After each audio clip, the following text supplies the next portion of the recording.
Arise का 8433 DT मिलेगा।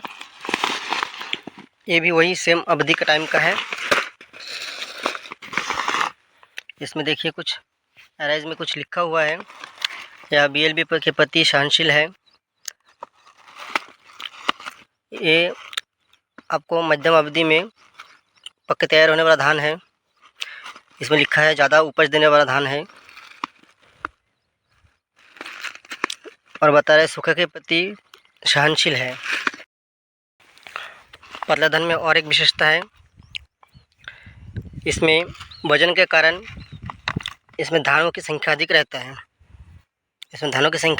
जिस कारण आप इसमें अगर थर्रा डालते हो, इससे नर्सरी बनाते हो, तो आपको पौधे की संख्या अधिक मिलेगी, जिससे आपके कम बीजा में अधिक खेती को कवर कर सकते।